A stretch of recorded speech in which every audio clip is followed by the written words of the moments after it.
안녕하십니까. 법과 통하면 행복으로 통한다. 통통 법률아 놀자의 박지훈입니다. 오늘도 저와 함께 법 이야기를 전할 네 분 소개합니다. 안녕하세요. 안녕하세요. 안녕하세요.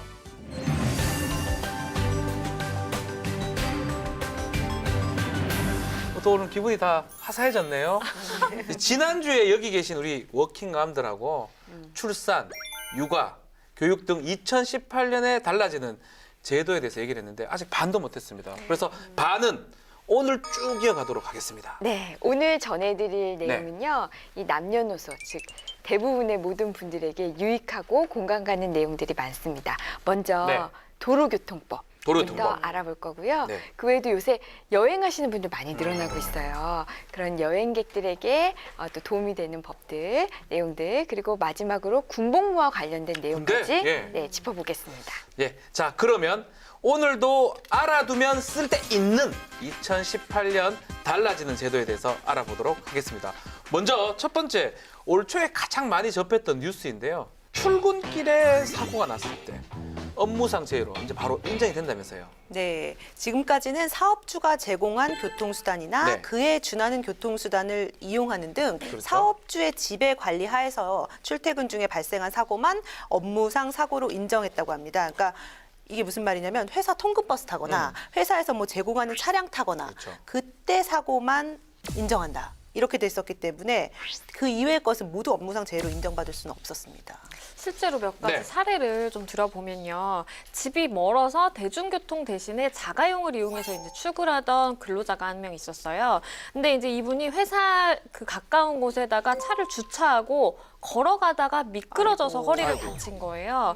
근데 당연히 업무상재해로 인정해달라고 했겠죠. 그래서 근로복지공단을 상대로 소송을 냈습니다. 소송을 냈는데 1심 같은 경우에는 이거는 업무상재해가 맞다라고 해서 이 근로자의 손을 들어줬어요. 근데 2심 같은 경우에는 그 반대의 판결이 나온 거예요. 네. 그 이유를 좀 보면 이렇게 다친 게 업무상 사유로 발생한 것이 아니라 그리고 그 회사가 직원들에게 자가용을 이용해서 출퇴근을 하라고 하지도 않았다라는 이유에서 이거는 업무상 재해로 인정할 수 없다라는 판결이 있었어요. 좀 네. 안타깝네요. 또 다른 사례도 있는데요. 네.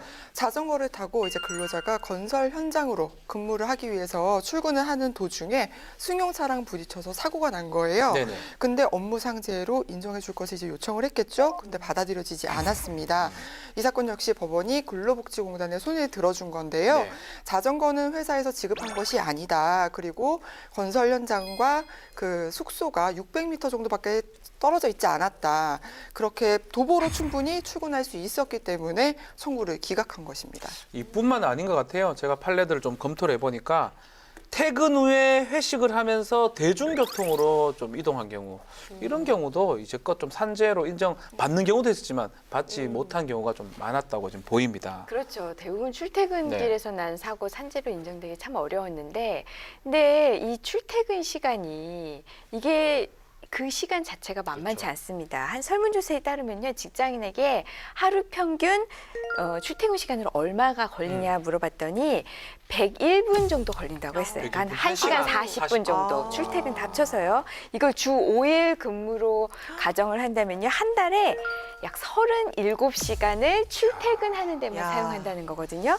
그런데 여기다가 수도권에서 네. 경기도나 이런 데서 서울로 출퇴근하시는 분들 보면은 평균 155분이 걸린다고 해요. 출퇴근 시간에 2시간 반 정도. 제 말씀하시는 것 같아요. 네. 이렇게 네. 긴 시간을 출퇴근하는데 소비를 하니까 그만큼 출퇴근 시간에 일어나는 사고도 더 많아진다라고 볼 수 있겠죠.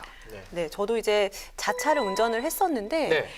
큰 사고를 겪은 뒤에는 운전대를 다시는 못 잡겠더라고요. 큰 사고요? 네, 사고가 났단 교통사고를 말이에요? 당한 적이 아유, 예. 있는데요. 어떤 사고입니까? 이때 새벽이었어요. 예. 물론 이제 제 직접 관련은 아니었죠. 어쨌든 저의 업무의 연장선이었는데 네. 택시를 타고 가던 중에 상대방 운전자가 새벽이고 차량이 없다 보니까는 노란불을 보고 확 달렸던 것 달려가고. 같아요. 과속을 한 것 같아요. 그래서 네. 달려온 차량 때문에 결국 부딪혀가지고 굉장히 큰 사고가 났고요. 119 구급차 불러가지고 실려갔었어요. 꽤 오래 입원했었어요. 많이 다쳤습니다. 네, 그래서? 많이 다쳤었습니다. 정말 큰일 날 뻔했는데 네. 이게 아마 차량이 노란불이니까 멈춰야 되는데 새벽이라서 간 것 같아요. 맞아요. 저 같은 경우도 이제 그 운전하다가 눈이 많이 와서 미끄러진 적이 있어요. 미끄러져서 이렇게 사고가 난 적이 있는데 그 후로부터는 항상 뒤차가 저를 박는다는 그런 생각이 좀 들더라고요. 맞아요. 상당히 불안하다 이 생각을 되게 많이 했었습니다. 저도 자차로 이제 출퇴근을 하고 있는데요. 네. 출퇴근길에 사고가 정말 많이 나요. 저는 뭐 1년에 한 2번 정도는 꼭 그 자동차 관련 사고를 겪는 것 같은데 물론 작은 사고였기 때문에 뭐 큰 피해는 없었습니다만 네. 요새 오죽하면은 TV 돌리다가 채널 돌리다가 보셨을 것 같은데 블랙박스 이용해서 몇 대 몇 뭐 이렇게 하시는 네. 거 보셨을 네. 거예요. 이제 누가 이제 과실이 더 큰가 이제 가려주는 뭐 그런 프로그램인데 그렇죠. 그게 되게 인기가 높더라고요. 제가 잠시 진행을 했었습니다. 아 그러셨어요? 너무 못해서 잘렸죠. 아쉽습니다. 저 항상 아쉬운 100대 0 하다가 아이고 100대 0은 없습니다 요새. 그게 너무 슬프더라고요. 네. 예전에는 저도 그래서 빨리 좀 이동하는 게 좀 목표였다면 요새는 안전하게 조심조심 가자 주의로 바뀌는 것 맞아요. 같아요. 사실은 저는 운전 뭐 할 때 다 타봤는데 양지은 변호사 차를 탔을 때 상당한 어떤 공포감을 느끼셨나요? 위협감을 느낀 적이 있어요. 그래서 양지은 변호사 좀 맞아요. 운전에 아, 저는 사고 자주 나는데요. 꼭 제 탓이 아니라 아니에요. 남의 그건 탓으로 아니에요. 그거는 본인 생각이고 남의 탓으로 제가 가는 경우도 탑승했을 때 느낌은 예 말씀하십시오. 아니에요. 제가 이제 재판을 아침에 갔다가 제 네. 차를 가지고 그 이제 회사로 복귀하던 중에 갑자기 퐁 소리가 나는 거예요. 네. 그래가지고 뭐지 했는데 옆에서 이따만한 새 조각이 저희 차 트렁크에 그 바퀴 타이어에 와가지고 어머. 박힌 거예요. 근데 그거를 저는 되게 순진무구하게 또 옆차가 펑크가 났나 보다 그러면서 계속 이제 달려갔다가 정말 죽을 뻔했던 그런 기억이 있었어요. 큰일 날 뻔했네요. 우리가 앞에서 잠깐 이지선 기자님이 설명해 주셨지만 이 산업재해보상보험법을 보면 네.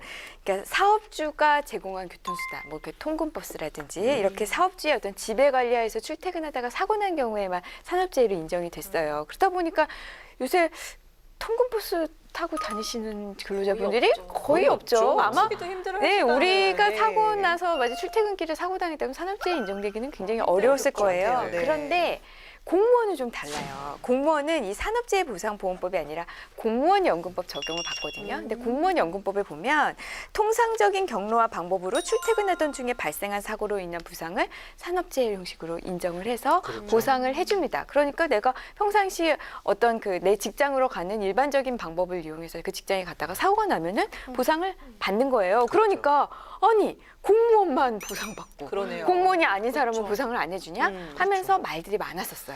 그러니까 일하러 가는 것도 업무의 연장선상으로 보는 거고요. 일하고 그렇죠. 마치고 오는 것도 업무의 연장선상으로 보는 거. 네. 공무원은 인정되는데 일반인들 또 사기업 다니는 사람 안 된다. 뭐가 맞지 않죠. 그러다 보니까 우리 국회의원에서 발의를 많이 했어요. 지금 보니까 이완영 의원 또 했고요. 한정혜, 이찬열, 김사마 의원이 계속 발의를 했었는데 개정안을 결국은 작년 9월 28일 날 산업재해보험법이 개정이 됐습니다. 맞습니다. 일반 근로자 같은 경우에요. 네. 통상적으로 출퇴근 경로에서 이제 벗어나는 일탈이나 아니면 중단하던 중에 사고가 발생하면 원칙적으로는 업무상 재해로 인정되지 않지만 네. 하지만 그 일탈이나 중단의 사유가 내가 일상생활에 필요한 그런 사유에 해당하는 경우에는 업무상 재해로 인정이 됩니다. 그래서 여기서 일상생활에 그럼 필요한 게 뭔가라고 보면 뭐 일상용품을 구입하러 뭐 장 보러 간다든지 아니면 직무 관련 교육이나 훈련을 수강하러 간다든지 아니면 선거권 행사, 진료, 뭐 가족을 간병하러 가거나 뭐 아동을 뭐 등하교시키러 가거나 이런 것들이 다 포함이 됩니다. 그렇죠. 이게 사실 좀 애매했어요. 그래서 우리가 재판할 때 이게 되느냐 안 되느냐에 따라서 다툼의 여지가 상당히 많았었거든요. 근데 명시적으로 인정했기 때문에 약간 교육받으러 가는 것도 되는 거잖아요. 그죠? 그렇죠. 만약 뭐 댄스 교육받는 제가 하필 댄스 얘기를 했네요. 영어 수업 같은 걸 받으러 퇴근하면서 가는 직무와 것도 관련된. 직무와 관련된 어떤 그런 걸 하는 거는 결국은 업무의 연장선상이고 업무상 재해가 될 수 있다. 판례적으로도 애매했지만 판례적으로 인정하는 경우가 많았었거든요. 조금 늦었지만 입법화된 게 아주 바람직한 게 아닌가 생각이 좀 듭니다. 근데 회사 입장에서는 좀 손해를 볼 것 같긴 해요. 그렇죠. 이제 근로자 보상 범위가 확대되면은 그만큼 그 산재 보험료가 올라갈 수밖에 그렇죠. 없겠죠. 말씀하신 그 부분 공무원은 되는데 우리는 왜 안 되냐? 이 부분 형평성 문제에 있어서 헌재에서 평등 관련 불합치 판결 내린 적 있고요. 네. 또 이제 뭐 대중교통은 되고 안 되고 회사 차량 못 되고 이제 이런 문제 있었기 때문에 그런 문제 좀 정리를 된 것 같아요. 다만 통상적인 경로와 방법이 뭐냐? 맞아. 맞아요. 나는 될 것 같은데 남은 안 될 것 정말 같고 자전거 타고 출근하는 사람은 뭐 어떻게 돼야 돼요? 자신 출퇴 방법이니까 되는 애매하죠. 거 아닐까요? 통상적인 네, 정말 케이스 바이 케이스인 것 같아요. 그렇죠. 네. 좀 약간 범위가 저는 모호한 것 같아요. 네. 통상적인 방법 그리고 일상생활에 필요한 거 그것도 사실 주관적일 수 있기 때문에 좀 범위가 좀 모호하지 않나 싶어요. 맞아요. 명확하게 좀 떨어지진 않는 것 같긴 하네요. 네. 아까 임 변호사님이 산재보험료가 늘어날 거다 그렇게 전망을 하셨잖아요. 실제로 국회 예산정책처에 따르면요, 출퇴근 재해 인정 범위가 이제 넓어지면서 올해 당장 6,493억 원의 비용이 추가로 들어갈 것으로 보인다 이렇게 추산을 했더라고요. 산업재해 보상에 필요한 재원은 대부분의 기업이 네. 내는 보험료로 이제 충당이 되기 때문에 기업의 부담도 커지겠다는 그런 의미입니다.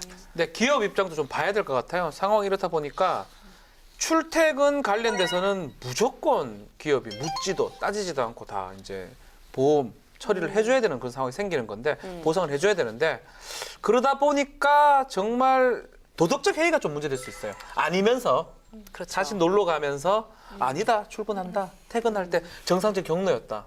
저는 사실은 저 국방부 근무할 때 네. 퇴근할 때 제대로 집에 들어온 적은 한 번도 없어요. 항상 경로 이탈을 뭐 많이 술도 하셨군요. 마시고 근무 이탈이 아니고 경로 이탈. 그치 경로 이탈하죠. 네. 경로대로 가면 네, 집에 별로 안 좋아하면 왜 일찍 왔느냐 하기 때문에 그래서 사실 이것도 조금 문제점이 되긴 할 것 같아요. 네, 그 부분은 분명히 있는 것 같아요. 네. 그렇지만 어쨌든 출퇴근은 내가 회사 갈 일 아니면 출퇴근할 일 없잖아요. 그러니까 보호돼야 되는 거는 맞아요. 다만 이 출퇴근 재해가 뭐 박지훈 변호사가 어디로 가지 이렇게 감시하지 않는 이상은 사업장 밖에서 일어나기 때문에 말씀하신 대로 좀 무분별하게 신청될 가능성도 있고 부정수급할 가능성도 분명히 있어서 배제할 수 요거는 없죠. 좀 관리를 해야 될 것 같습니다. 네. 그래서 제가 이 출퇴근 중 사고가 어디까지 인정되는지 구체적인 예를 들어서 설명을 해드릴게요. 출퇴근을 하다가 잠깐 일탈을 해도 돼요. 우리 앞서 이야기했지만 그런데 그 일탈이 어떤 일상생활에 필요한 정도라면은 괜찮습니다. 예를 들어서 출퇴근을 하다가 식료품을 사기 위해서 잠깐 마트로 들렸어요. 그러다가 사고가 났네? 이거 포함될까요, 안 될까요? 봐줘야 되지 않나? 밥은 먹어야지. 네. 밥 먹자고 하는 그런데 건데. 여기는 똑똑해. 맞습니다. 먹자고 하는 건데. 됩니다. 맞췄습니다. 네, 일상생활에 필요한 정도예요. 하지만 백화점에 들려서 명품 가방을 산다. 저도 개인적으로 명품 얘기 나오면 네. 그냥 싫어요 그냥. 그건 인정 안 해줬으면 좋겠어요. 딴 거는 모르겠지만 명품은 제가 막 덧정이 없습니다. 사실은. 덧정 명품이 너무 무서워요. 물론 시청하시는 분들 중에 나는 명품 가방 일상생활에 꼭 필요해 하시는 분이 있어요. 하지만 그거는 통상적이지 않아요. 저희 아내 말 같습니다 지금 들어보니까. 네, 예, 통상적으로 말씀하십시오. 네. 우리가 일상에 필요한 그런 것을 사기 위해서 가는 거는 괜찮은데 이렇게 네. 백화점에 명품 가방을 사러 가는 거 이런 것을 해당이 되지 않습니다. 좀 전에 얘기했죠. 댄스하고 영어 학원 네. 어떻게 될까요? 제가 좀 말씀드리겠습니다. 댄스 하러 간다. 근데 네. 자기 직업이 뮤지컬 배우다. 그럼 되겠네요. 되는 것 가능하겠죠? 같아요. 네. 근데 직업이 공무원인데 댄스한다. 뭔가 어색하죠. 그렇죠. 근데 이제 영어 학원에 간다. 학원에 가는데 뭔가 직업적으로 필요한 학원이다. 네. 그렇다면 업무상 제가 되는 거고요. 그 과정에 사고가 난다면 뭐 뮤지컬 배우라든지 공연을 해야 될 사람인데 댄스를 배운다. 가능하겠죠. 변호사들은 뭘 배울 수 있을까요? 영어? 변호사, 영어. 기자들은 뭘 배워야 됩니까? 글쎄요.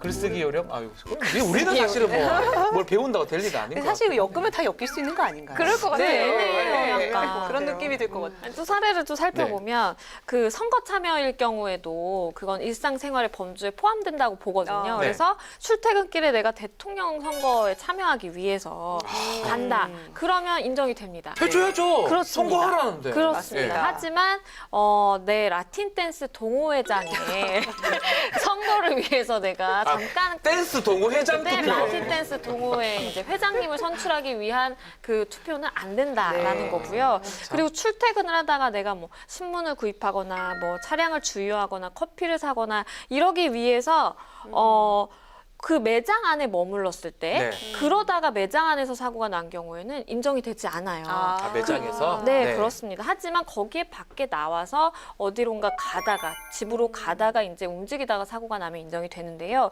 그 이유는 그러니까 장소에서 벗어나서 원래 뭐 일을 하던 장소에서 벗어나서 출퇴근길로 돌아가기 시작한 이후에 발생한 사고만 인정이 된다는 겁니다. 이거 조금 헷갈리실 수도 있어요. 아까 것보다. 네. 만약에 출근길에 대학생 자녀를 내 직장 근처에 있는 그 자녀가 다니는 학교에 데려다 줬다. 이건 어떨까요? 대학생 자녀. 자녀잖아요. 대학생이라잖아. 힌트 까다롭네요, 넘어가 있을 이거. 것 같아. 대학생. 아, 이게 또 객관식 시험을 많이 본 사람들은 우리는 그런 거 있는 것 같아. 뭐 들으면 뭔가 정확하게 알 수는 없지만 이게 정답이라는 거는 알 것 같아. 이거 아니라는 건 알 것 같아. 맞죠? 대학생 자녀. 네, 대학생 자녀는 어렵습니다. 대학생 자녀는 우리가 이제 고등학생까지, 고등학생까지 고등학생까지. 학교에 데려다 주는 거 괜찮습니다. 그러면 보상을 받을 수 있는 그 사고 안에 들어와요. 근데 고등학생 자녀인데 고등학생 자녀는 아르바이트래요. 아르바이트가 끝난 고등학생을 데리고 왔다. 그건 어떨까요? 교육 진짜 어렵네. 변호사지만 어려워요, 우리도. 어렵네요. 네. 어떨 것 같아요? 왠지 또 제가 찍기로 해본다면 아르바이트는 안 되지 않을까요? 그렇죠. 네. 여기 역시 객관식을 많이 치르신 분들이 있어요. 맞습니다. 이 교육하는 것이 아니잖아요. 네. 아르바이트는 그러니까 어떤 취미 생활이나 아르바이트를 하던 자녀들을 데리고 오다가 사고가 난 경우 이 경우는 해당되지 않습니다. 자, 마지막으로 저도 문제를 좀 내겠습니다. 진료 이런 거를 하다가 사고가 났다. 출퇴근 진료? 예, 진료. 내가 병원에 간 건가요? 기준이 어떤 것 같아요? 그거는 병원에 봐도 해야 될 것 간 같아요. 다 된다? 네네. 다 치료를 된다? 받고 내가 네. 건강해져야 일을 네. 하니까. 일하니까. 성형이나 미용 시술 같은 거는 일상생활하고 관련이 없기 때문에 이런 경우는 이제 업무상재가 될 수가 없고요.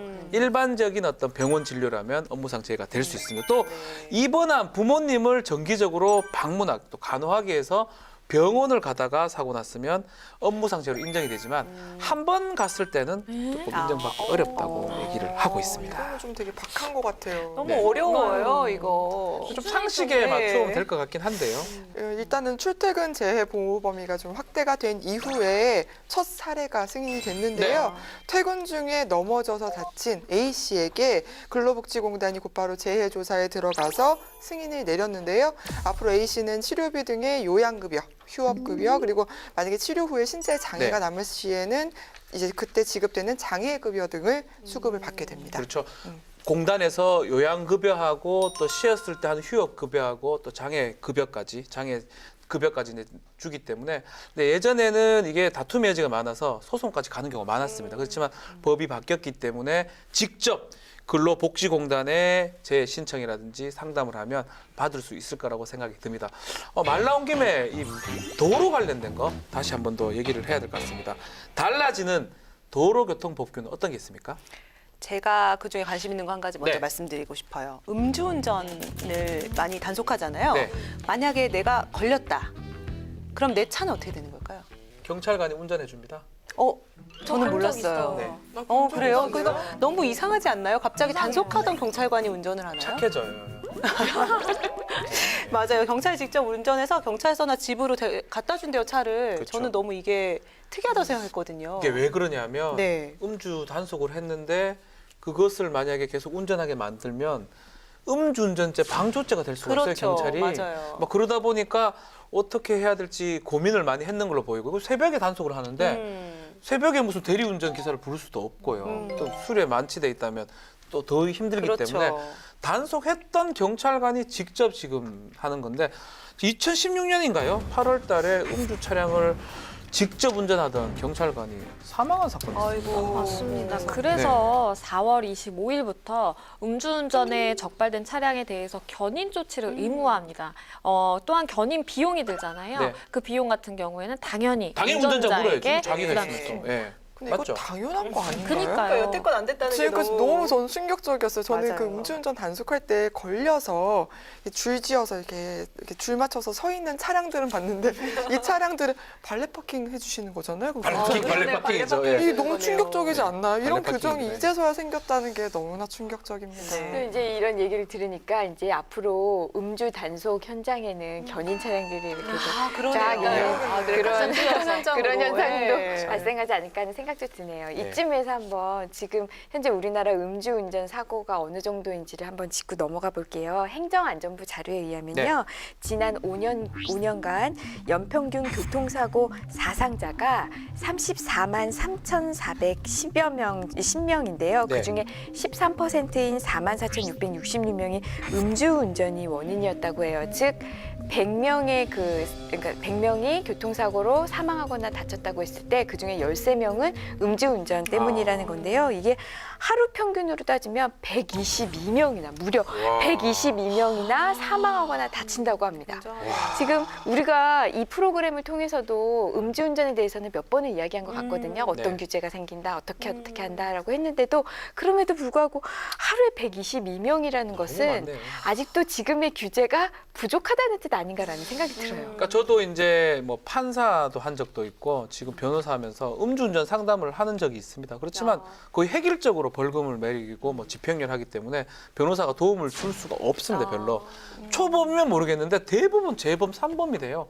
최근에는 또 삼진아웃까지 돼 있기 때문에 음주운전만큼은 이렇게 상습적으로 반복하는 경우가 상당히 많은 것 같다는 생각도 들고 막 그러다 보니까 규정을 조금 강화할 필요가 있을 것 같다는 생각도 드는데요. 저는 이 음주운전이 사실 잠재적인 살인행위라고 좀 보고 대국민 좀 인식 전환 캠페인 같은 것도 좀 확실하게 벌였으면 좋겠고요. 맞습니다. 그리고 또 음주운전을 했던 과거에 했던 뭐 고위공직자라든지 우리 소위 공인이라고 불리우는 연예인 분들 좀 우리가 좀 엄격한 잣대를 들이대서 바라봤으면 좋겠다는 생각도 들더라고요. 저는 이런 생각도 들어요. 아까 음주운전 상습 말씀하셨잖아요. 네. 음주운전 전과자들 그 음주운전 한 사람들 전과를 보면 음주운전이 또 많거든요. 많아요. 그 얘기는 음주운전을 한번 걸렸을 때 처벌이 약했던 거예요. 정말 호되게 당했으면 또 음주운전 하겠습니까? 그냥 어떻게 하다 넘어가니까 또 음주운전 했다고 보는데 그래서 아예 이런 생각도 해요.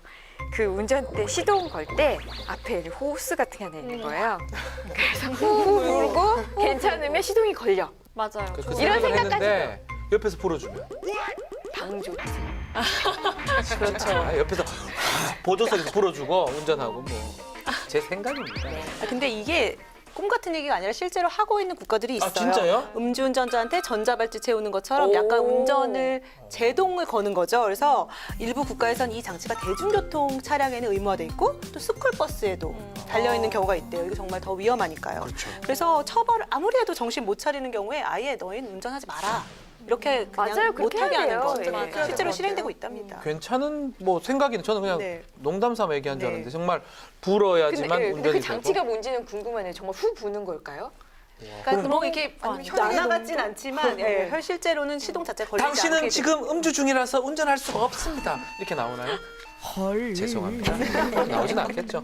이 여러 나라에서 시도를 하고 있기 때문에 우리 국회에서도 이런 방안을 지금 논의 중이라고 지금 하는데요. 네, 그렇습니다. 네. 음주운전이 적발된 경우에 이 적발된 사람에게 일정 기간 동안 음주운전 방지 장치가 설치된 차량만을 차량이 있나 운행하도록 보네. 아, 진짜요? 네, 네. 함으로써 네. 음주운전을 좀 막아보자. 그냥 아예 그냥 원천 봉쇄하자 가능성을 이런 내용으로 보시면 돼요. 작년 3월 28일에 김영호 의원이 대표 발의한 법안입니다. 여기서 음주운전 방지 장치란 시동을 걸기 전에 음주 측정을 하고요. 만약에 음주 수치가 이제 감지가 됐다. 그러면 시동이 안 걸리게 하는 장치를 말하는데요. 이 발의안에서 장치의 설치 기간이 초범은 6개월, 또 재범은 1년, 3회 이상을 했을 경우에는 면허가 이제 취소가 되잖아요. 다시 운전면허증을 이제 교부를 받았을 때부터 5년으로 이야. 이제 한다고 이제 정했더라고요. 제가 신기하네. 제 마인드가 네. 그 국회의원분들 마인드인가 봐요. 제 생각이 지금 여기 발의가 됐네요. 아니 이미. 저는 이게 기술적으로 가능한지를 몰랐는데 기술적으로 그러게요. 가능하면 당연히 이렇게 해야 되고 아주 좋을 거 아닌가 생각합니다. 근데 이게 진짜 저도 장치가 어떤 건지 상상은 해보기는 네. 하지만 이게 전면적으로 실시되기 참 어렵다고 하더라도 여기 나온 기준 정도 상습 운전자들 그렇죠. 좀 한번 시험 삼아서라도 해보는 거 어떨까라는 생각이 들어요. 맞아요. 양 저는 변호사님. 전체 보급도 고려해봐야 된다고 맞아요. 생각해요. 네. 왜냐하면 진짜 이거 습관이거든요. 그러니까 네. 상습적으로 하는 사람은 당연히 해야 되고 그리고 잠재적인 음주운전자들을 적발해내기 위해서 필요한 것 같아요. 그러니까 지금 또 법안을 보니까 상습 운전자한테 상습 음주운전자 차량에 특수 번호판을 그러니까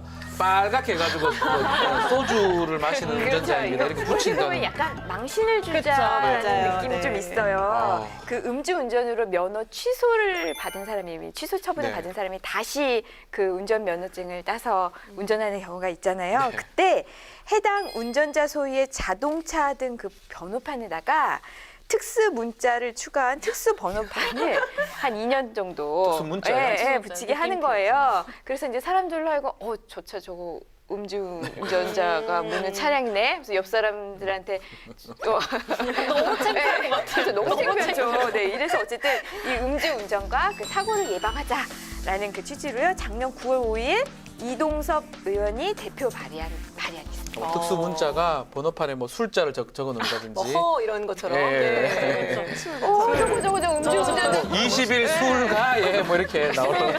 취소됐던 사람이 모는 차량이다 이렇게 되거든요. 근데 이건 저는 이거 개인적으로 약간 사실 그거는 뭐 좀 사생활 좀 침해가 아닌가 또 그렇죠. 예. 양심의 자유에 반하는 측면이 또 있지 않을까 싶어서 이거보다는 음주 시동을 못하게 하는 그게 바람직하게 보이는 게 저는 사실입니다. 네. 아무래도 네. 이 특수번호판 달면 조심은 하겠죠. 우리가 생각을 쉽게 생각해봐도 너무 망신살 뻗치잖아요.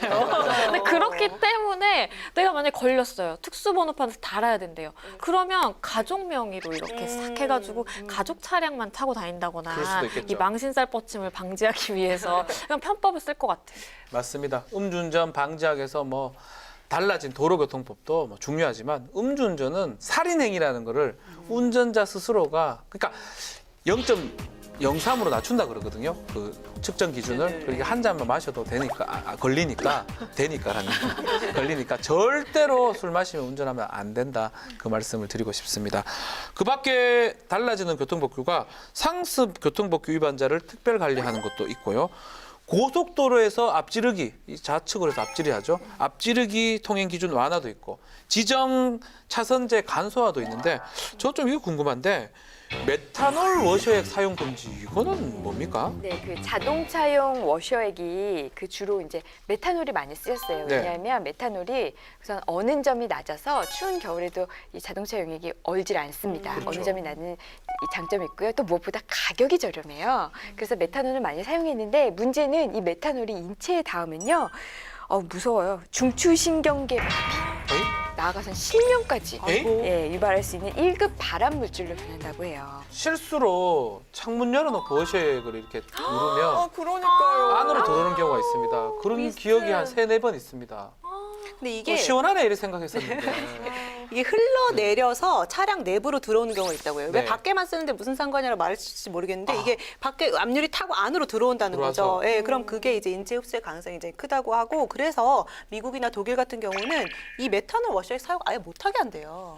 그리고 이야. 제가 네. 이거는 그 자동차 전문 뭐 기자님이랑 얘기를 하다가 알게 된 건데 살에 닿는 것뿐만 아니라 이거를 우리가 공기로 마셨을 때도 굉장히 위험하대요. 근데 우리가 평소에 히터나 에어컨 틀고 다니잖아요. 근데 그러면서 그냥 이렇게 찡 해가지고 닦잖아요. 그게 그 환기구를 통해서 다 들어온다는 거예요. 차량으로. 그렇겠네요. 그래서 아이들이 있을 때 굉장히 위험하다고 그 얘기 들었거든요. 상당히 안 좋네요. 근데 사실 여자들 차에 대해서 잘 모르잖아요. 그러니까 이런 거를 정비 업체에서는 뭐 잘 안 알려주고 누군가가 좀 중간에 껴서 이런 걸 좀 정보를 알려주면 참 좋지 않을까라는 생각도 들더라고요. 그래서 올해부터 이 메탄올 워셔액이 만드는 거 안 되고 판매하는 거 안 되고 사용하는 것도 안 됩니다. 네. 이걸 위반하면요 7년 이하의 징역 또는 2억 원 이하의 벌금형에 처해지니까 처벌도 굉장히 강하다고 봐야겠죠. 그래서 앞으로는 이제 메탄올 대신에 에탄올. 에탄올? 정말 한 글자 달라요. 뭐 메탄올, 미음을 에탄올인데. 미음으로 바꿔요. 괜찮아요, 그러면? 에탄올을 바꿨는데 에탄올은 아시는 분은 아실 거예요. 이게 술의 주원료죠, 에탄올. 그건 괜찮겠네. 이거 괜찮아. 오케이. 헐. 네, 그래서 헐, 네. 인체에 비교적 무해하고요. 이 와이퍼 부식도 적다고 해요. 물론 가격이 좀 더 비싸다는 단점이 있긴 하지만 우리의 건강을 생각한다면 우리가 에탄올로 바꾸는 거 찬성합니다. 네, 오늘 좀 음주도 얘기를 했고 도로교통 법규도 얘기했는데 혹시 달라지는 도로교통 법규에 좀 추가됐으면 좋을 만한 거 양진 변호사 뭐 있습니까? 우리 얼마 전에 네. 그 사회적 참사 얘기를 하면서 불법 주차 얘기를 했었잖아요. 제천 사고. 그렇죠. 예. 그래서 불법 주차 그러니까 늘 있어요. 길을 다니다 보면 네. 이걸 어떻게 좀 막을 수 있을까 보면 저는 CCTV를 아주 촘촘하게 아주 촘촘하게 설치하는 게 확실히 효과가 있을 것 같아요. 왜냐면 저희 집 앞에 이렇게 골목을 보면 CCTV가 좀 촘촘하게 돼 있는 데는 너무 깨끗해요. 근데 그게 아닌 그냥 아무도 감시하지 않고 CCTV가 없는데 거기다 다 되는 거예요. 사람들이. 그래서 확연한 이 차이를 느낄 수가 있었습니다. 저 같은 경우는 네. 얼마 전에 이 청와대 청원 게시판을 달궜던 글 하나가 생각나는데요.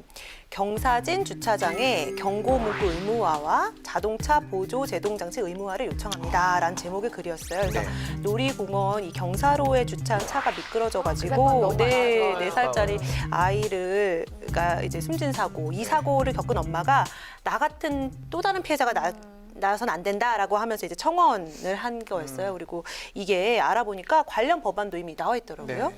이 자동차를 제대로 주차하지 않아서 이 자동차가 움직여가지고 특히 이렇게 경사진 도로에서 그런 일이 많이 발생하겠죠. 네. 이렇게 움직여서 사람이 다치는 이런 사고가 빈번히 일어나고 있음에도 불구하고 현행법을 보면 이럴 경우 이제 운전자의 안전조치 의무나 아니면 특히 도로교통법상 도로가 아닌 곳에서 네. 정차나 주차를 할 경우에 그 안전조치 의무에 대해서는 별다른 규정이 없어요. 네. 그래서 그런 규정을 만들자. 그 운전자가 사고 방지를 위해서 안전상의 조치를 취하고 이 조치를 취하지 않을 경우에는 처벌을 하자라는 내용으로요. 작년 11월 22일 신창현 의원이 대표 발의안이 있습니다. 네, 발의안이 또 있어요. 그러니까 우리가 비탈길에 주차할 때는 흔히 그러니까 상식적으로 알고 있는 게 있잖아요. 핸들을 인도 방향으로 이렇게 돌려놓거나 아니면 그 바퀴 밑에 고인목을 이렇게 놓거나 이게 상식적으로 알고 있는데 이걸 안 하는 사람들이 있기 때문에 네. 그냥 이거를 아예 의무로 강제를 하자라는 내용이고요. 작년 2월 8일에 민홍철 의원이 대표 발의했습니다. 이제 지금부터는 공항 얘기를 좀 해야 될 것 같아요. 요즘 여행객들이 많죠. 저도 여행을 자주 가는 편인데 어떻게 여행객들 날로 증가하고 있다면서요.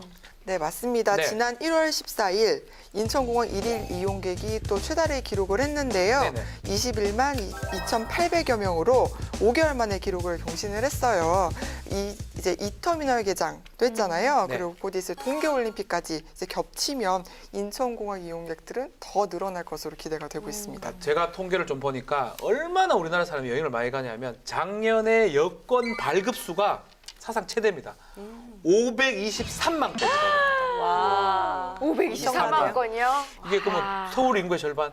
그러네요. 523만 10%네 우리 인구의 거의. 523만 건 중에 한 건은 저희 딸이 아, 발가 받았어요. 네. 여행객이 많이 늘어나다 보니까 당연히 여권 발급된 수도 많이 늘어나겠죠. 지금 우리 각각의 집에 있는 유효한 여권 수가 우리나라 전체에 있는 그 여권 수가 더해 보니까요. 네. 우와, 2,900만 건이래요. 와. 2,900만 건.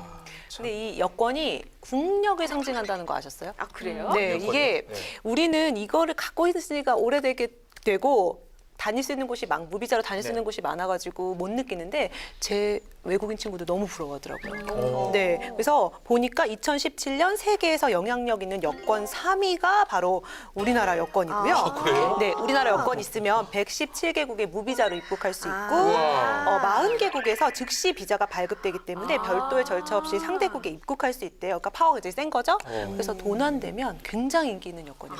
갑자기 제가 막 네. 비슷한 얘기 어깨에 힘이 팍 드는데 여권 자체가 이 파워가 있다니까 이게 참 여건이 정말 중요할 수 있는데 여권이 이제 요번 올해부터는 영문명을 변경할 수 있다면서요. 그래요? 원래 안 됐는데. 원래는 사실은 조건이 굉장히 까다로웠거든요. 맞아요. 그전에는 사실은 최초로 정한 내 여권에 이제 영문 이름을 변경하고 싶으면 기존에 이제 외교부에 신청을 해서 심사를 받으면 가능은 했는데 말씀하신 것처럼 거의 불가능에 가까웠어요. 네. 영문 이름이 한글 발음과 일치하지 않는 경우, 명백히 일치하지 않는 경우나 아니면 영어 이름이 조금 부정적인 의미를 갖고 있는 것 같다. 그렇죠. 뭐 이런 조건들이 너무 많았기 때문에 그냥 거의 안 바꾸고 그냥 썼죠. 그래서요, 외교부에서는 미성년자 시절에 사용하던 여권의 영문 성명을 성인이 된 이후에 1회에 한해서 변경할 수 있도록 여권법 시행령 일부 개정안을 입법 예고했습니다. 네. 이게 3월 안으로 시행일을 고시한다고 했으니까요. 자세한 내용은 외교부 홈페이지를 이용하시면 될 텐데요. 이거 보니까 이제 저도 저희 딸 바꿔야겠죠? 이름을 예. 제가 영문명을 대충 만들었거든요. 아이가 커서 마음에 안 들면 바꿀 수 바꾸라 있겠네요. 꼭 임방울 변호사도 방글이 좀 발음하기 좀 그렇지 않나요? 되게 어려워요. 네. 어려운데 뭐 저는 방법이 없어요. 그래서 저는 예전에 태국에 한번 입국하는데 스마일 그걸- 하면 그런 건 안 되나요? 네? 안 돼. 거기 그 심사관 이렇게 보더니 임땡꽁 이게 뭐 기자다 보니까 맞춤법, 뭐 철자 이런 거 민감한데요. 이게 다 정해져 있어요. 네, 함부로 하면 안 예, 되는구나. 뭐 나는 박지훈에서 지를 JI가 아니라 JE로 이. 쓰고 싶어 예. 한다고. 안 된다는 거죠. 네. 몇 개의 옵션만 주어져 있는 상황이거든요. 그래서 그 실제로 발음이 달라도 변경하기 쉽지 않았던 적이 있는데 한번 바꿀 수 있다면 조금 많이 앞으로 한번 유연해진 것 바꿔볼 같네요. 필요도 있네요. 네. 바꿔볼 필요가 있고 법에 따라서 한번 바꿔올 수 있지 않을까 생각이 네. 듭니다. 또 해외 여행 중에 알아두면 아주 좋을 내용도 있다면서요. 네, 그동안 분기별로 5,000달러 이상의 물품을 해외에서 구매한 경우에 여신 전문 금융업법에 따라서 신용카드 업자나 여신 전문 금융업 협회가 네. 그 내역을 국세청에 제출해 왔는데요. 올해부터는 관세청이 분기마다 통보받지 않고 실시간으로 구매 내역을 넘겨간다고 합니다. 네. 또 세관에 통보하는 기준 금액도 물품 구매건당 600달러 이상으로 강화됐습니다. 4월부터 지금 시행된다고 하는데요. 우리 국민들이 해외여행을 너무 많이 가다 보니까 그러다 보니까 또 해외여행 지출액도 증가하고 그래서 따른 조치라고 생각이 듭니다. 맞습니다. 이 한국은행의 국제수지 통계에 따르면요. 2016년에 우리나라 국민의 일반 여행 지출액은 231억 2천만 달러예요. 이걸 하나로 바꾸면 26조 562억 원입니다. 역대 최고치를 기록을 했고요. 정말요. 이 중에서 우리 국민의 이 해외 신용카드 결제액 이게 134억 달러예요. 약 15조 1천억 원에 달하는데요. 네. 저와 저희 남편도 여기에 굉장히 많은 일조를 했다고 생각합니다. 네, 근데 이제 이거 신고를 해야 되는데 결국 신고를 안 하면 그 세관에서 거의 발견해냅니다. 그쵸, 맞아요. 네, 그러니까 만약에 자진 신고를 하면 15만 원 한도에서 30%에 해당하게 그 공제를 해줍니다. 그렇기 때문에 즐겁게 여행을 다녀온 다음에 법대로 신고도 좀 하고 뭐 또 삽니까 그렇게? 저 신혼여행 다녀오면서 제가 그 신고하면서 들어왔거든요. 네. 괜히 이렇게 어깨에 힘이 들어가더라고요. 나 신고하면서 신고하는 들어오구나. 여자가. 예. 당당하게 신고하게 시민. 되더라고요. 맞습니다. 저희가 지금까지 그 소개한 거 외에도요. 공항에서 달라지는 것들, 또 항공사별로 달라지는 내용들이 많더라고요. 네. 다 꼼꼼히 챙겨보면 좋은 내용인데요. 근데 저는 여기서 하나 덧붙여서 물론 이런 유익한 정보도 좋지만 가장 그 기초적인 거 안전 문제. 네. 특히 그 외국에서 내가 비상사태를 다 겪었을 경우에 이런 경우 한번 짚고 넘어가 봐야 될 것 같아요. 걱정이네요. 예. 저는 제가 네. 갑자기 이제 해외에 가서 사고를 당할 수도 있고 또뭐 소매치기 같은 것도 그런 작은 사고도 발생을 할 수가 있고 또 뭐 테러가 발생할 수도 있고 자연재해 어떻게 할 수 없잖아요. 늘 걱정이 들거든요. 네. 가는 횟수만큼이나 걱정도 좀 늘어나는 것 같은데 그 부분에 대해서도 좀 점검이 필요할 것 같아요. 네. 맞아요. 사실 이게 나라가 좀 해줘야 되는 역할이 큰데 일본 같은 경우를 예로 들어보면 해외 거주민과 현지인 간의 다툼이 벌어졌을 때 일본 공관이 즉시 공무원을 파견을 합니다. 오. 그래서 자국민을 그 현지 경찰서가 아니라 공관으로 데려와서 보호를 하는 거예요. 예. 왜냐하면 해외에 낯선데 거기서 이제 뭐 경찰이랑 의사소통에 문제가 있거나 그러면 괜히 작은 문제가 괜히 커질 수가 있잖아요. 그렇기 때문에 인권 침해 문제를 사전에 방지하기 위해서 그렇게 한다고 합니다. 스웨덴 같은 경우에는요, 해외에서 자국민이 범죄 피해를 당했을 때 조사, 재판, 통역 등에 소요되는 비용에 대해서 대사관의 지원을 받을 수 있도록 네. 했고요. 또 미국은 테러, 또 아동 유괴 범죄, 행방불명 등 해외 공간에 도움이 필요한 상황을 구체적으로 법에 명시하고 있다고 합니다. 근데 우리나라 같은 경우는 법에 구체적인 명시가 근거가 지금 없습니다. 그러다 보니까 영사관, 대사관의 힘이라든지 그 수의 차이에 따라서 중구난방적으로 이루어진다고 지금 얘기를 들었고 있습니다. 네, 그래서 실제로 작년 10월 미국 최악의 총기 참사가 발생한 직후에 이 국민의 관심이 그 해당 지역을 여행하는 국민들에게 이제 네. 향했었는데요. 하지만 이들의 소재가 파악되기까지 또 피해가 없는지 확인될 때까지 어이구 무려 6일이라는 시간. 너무 6일이면 진짜 실종했다고 생각할 수도 있잖아요. 가족들은 정말 야 네. 피가, 피가 마르죠 정말. 그러니까요. 이 전 세계 재외 공간의 긴급 연락처 운영 실태 전수조사에 따르면요. 네. 외교부 해외여행 안전 어플리케이션에 등록된 172개 재외 공간의 긴급 연락처 가운데 58곳이 전화를 받지 않았고요. 48곳에서는 회신조차 없었다고 합니다. 아, 결국 연락이 닿지 않은 곳은 전체 공간의 28%나 됐던 셈입니다. 외국에서 무슨 일 생기면 우리 공간에서 좀 도움을 줘야 되고 그게 지금 정말 기분이 좋은데 만약에 도움을 준다면 이게 지금 해외에 거주하거나 체류하는 재외 국민들을 보호하기 위해서 좀 방안이 좀 보완이 좀 필요하다고 생각이 좀 드는데요. 맞습니다. 네. 그래서 발의된 법안이 있는데요. 사실 아까도 계속 얘기를 했지만 출국자 수가 계속해서 증가함에 따라서 해외에서의 안전사고 발생도 계속해서 증가하고 있어요. 그런데 문제는 이런 사고들을 담당하는 외교부의 조직이나 인력은 그대로란 말이에요. 그래서 해외 재난 관리를 전담할 이제 인력 부족, 뭐 전문가 부재 이런 게 계속해서 문제가 되었거든요. 그래서 해외 재난 상황에 파악, 조치, 지휘 그리고 해외 재난 피해에 대한 이 법적 그리고 인도적 지원을 담당하는 부서가 있습니다. 해외 재난 안전센터라는 부서를 네. 외교부에 설치하자라는 거고요. 이렇게 해서 해외 재난 대응 체계 개선을 통해서 또 재외 국민의 이 권리를 보호하려는 것으로 작년 7월 19일에 강창일 의원이 대표 발의했습니다. 자, 마지막으로 이제는 저희가 좀 관심 있는 분야예요. 국방 분야. 저는 뭐 국방의 의무를 꼭 지켜야 된다고 생각하는 사람이기 때문에 이 대한민국 60만 국군 장병에게 도움이 되는 소식을 좀 알아보도록 하겠습니다. 우리 알려주세요. 지난주에 네. 했던 거 기억하세요? 군 경력 증명서에 대한 얘기 좋아요, 했었잖아요. 그거, 네. 이것처럼 오늘도 군 생활 도중에 필요한 거가 뭔가 이걸 좀 얘기해 보려고 하는데요. 네. 청년들이 군에서 가장 고민하는 거 뭘 것 같으세요? 짬밥? 음식? 뭐지? 그 현실적으로는 그런데 내 미래를 생각하면 아. 당연히 진로 문제를 나중에 취직이라든지 맞습니다. 학업이라든지 진로. 맞아요. 이 군 장병 2020명을 대상으로 조사한 결과를 보니까요. 이 국방부가 조사한 건데 가장 큰 고민이 뭐냐라고 물었더니 진로, 그러니까 취업할 거냐, 창업할 거냐 이런 거 관련된 문제가 65.1%로 1위 차지했대요. 네.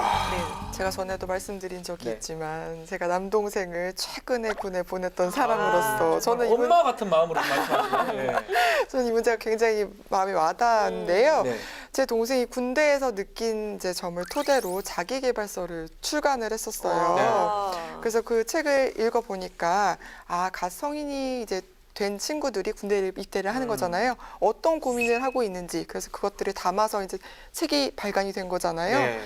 고스란히 좀 느껴지더라고요. 청년 일자리 문제가 어제 오늘 일이 아닌데 이제 군대에서 얼마나 고민들이 많겠어요. 앞으로 그렇죠. 이것들도 좀 적극적으로 장려하는 문화가 좀 돼야 되지 않을까 싶거든요. 네. 재작년에 국방부가 이 청년 군 장병들을 상대로 조사를 해보니까요. 75.3%, 그러니까 4명 중에 3명이 군 복무 중에 진로 지원 프로그램이 필요하다라고 대답을 했고요. 그러면 어떤 프로그램이었으면 좋겠느냐. 36.8%가 1대1 멘토링. 멘토링. 23.2%가 전문 상담, 좀 비슷해요. 그리고 강의나 강연 22% 순으로 대답을 했다고 하니까 이런 거를 좀 반영하는 프로그램을 좀 만들어야 되지 않을까 싶네요. 올해는 좀 이 부분이 적극적으로 반영이 된다 그러면 이 국군 장병 여러분한테 고민이 젊은 장병들한테 고민이 좀 해결될 것으로 보이긴 하는데요. 네, 실제로 고민을 해결을 해줄 만한 네. 제도가 있습니다. 네. 올 2월부터 청년 장병 진료 교육 및 취업 상담이 시행이 되고 있는데요. 지금까지는 전역 예정인 장병에 대한 뭐 교육이나 취업 상담은 대상이 5년 이상 중장기 복무자를 중심으로 이루어졌었어요. 그렇죠. 그런데 앞으로는 이 부대로 직접 찾아가는 진로도움 교육이 이 단기 의무 복무 간부는 물론이고 현역 병사들을 대상으로 이루어지거든요. 이 연대급 전 부대에서 실시된다고 합니다. 아, 잘 됐네. 네, 또 전문 상담관이 부대에 찾아가는 1대1 취업 상담 프로그램도 새로 시행이 되는데요. 아까 임방금 의원님 말씀하신 대로 1대1 멘토링을 제일 원했기 때문에 이런 게 포함이 된 게 아닌가 싶고요. 청년 장병 5,000명을 대상으로 전역 전에 한 번 내지 두 번의 취업 상담을 받을 수 있도록 30개 4여단급 부대에서 시범 운영된다고 합니다. 네. 2022년이 되면 전 부대로 확대할 계획입니다. 그리고 오는 4월부터는 병사들의 그 자기개발 비용 지원 사업도 시범적이지만 추진된다고 하는데요. 군 복무 중인 병사들이 그 사이버 지식 정보방 같은 것을 통해서 학점 취득을 위한 대학 원격 강좌를 수강할 수 있었대요. 있었어요. 네. 수강할 수 있었는데 네. 문제는 수강료가 자기 부담이었어요. 에이, 답이었어요. 다시 또 그 국가기술 자격 시험을 볼 때도 네. 군 내에서 자격 검증 가능한 종목이 83개였거든요. 네. 그걸 제외한 나머지 444개. 네. 이것은 개인적으로 외부 기관을 통해서 응시해야만 했거든요. 그래서 국방부가 1인당 연간 5만 원 범위 내에서 본인이 선택한 대학 원격 자격 강좌나 자격증 시험 비용을 지원하기로 했습니다. 네, 괜찮습니다. 예. 네, 좋은 것 같아요. 이건 역시 올해 10개 부대를 일단 대상으로 시범 운영을 해보고 2020년부터는 전체 병사로 확대할 계획이라고 하는데요.